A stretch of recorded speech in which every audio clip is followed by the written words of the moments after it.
Ethan Carter had never seen the world. Born completely blind, he had lived his entire life in darkness. While others used their eyes to navigate life, he had only his senses, instincts, and imagination. From childhood, he had one dream: to climb Mount Everest, the tallest mountain in the world. It was a dream so audacious, so impossible, that people didn't take him seriously.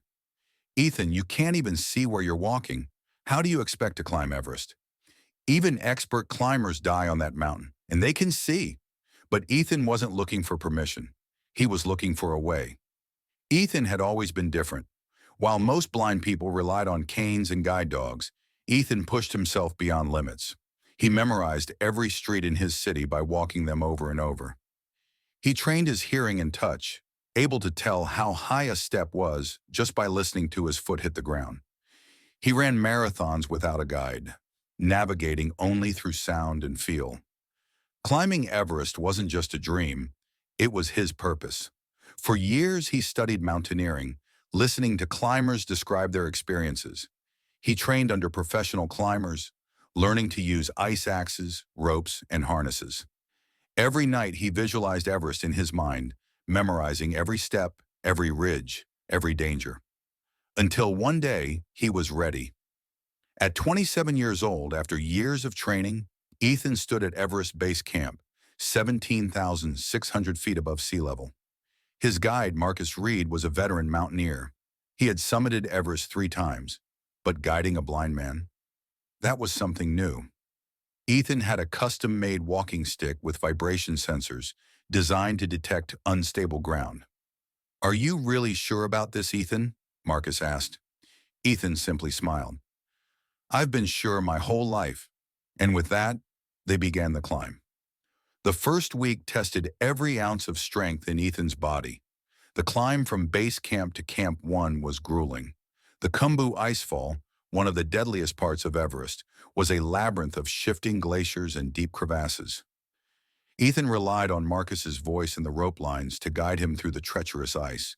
At Camp 2, at 21,000 feet, Ethan began to feel the crushing weight of altitude sickness. Every breath felt like he was inhaling fire. "You can still turn back," Marcus reminded him, but Ethan refused. "Pain is temporary. Quitting lasts forever." At Camp 3, the temperature dropped to minus 30 degrees. The wind howled like a ghost, and the ice beneath their feet was as sharp as knives. Climbers around them turned back. Some suffered frostbite. Others collapsed from exhaustion. Ethan pressed on. The death zone, where the body begins to die. At 26,000 feet, they entered the death zone. Up here, the human body starts shutting down. The air is so thin that even with oxygen tanks, climbers can barely breathe. Ethan's muscles ached. His fingers went numb inside his gloves. The cold was unbearable. The wind screamed against his body, trying to push him off the mountain. Marcus turned to him. "Ethan, we need to think about safety. This is the most dangerous part. If we go further, there's no turning back." Ethan clenched his fists. He thought of all the people who had doubted him.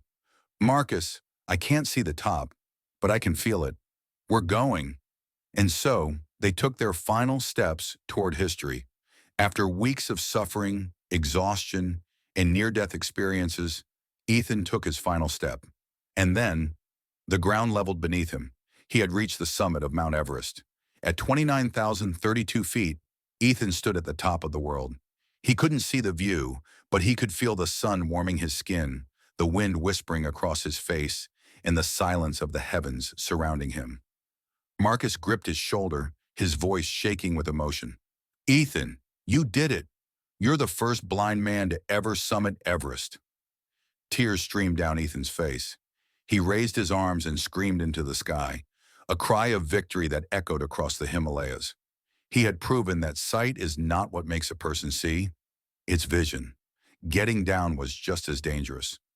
Most deaths on Everest happen on the way down: fatigue, avalanches, or simply falling asleep from exhaustion. But Ethan pushed forward, step by step, refusing to let the mountain take him. When he finally reached base camp again, hundreds of climbers and reporters were waiting for him. He had done what no one thought was possible. the world would remember Ethan Carter, not as a blind man, but as a legend. Thanks for watching. If you like this story, make sure to subscribe, like, share, and comment below.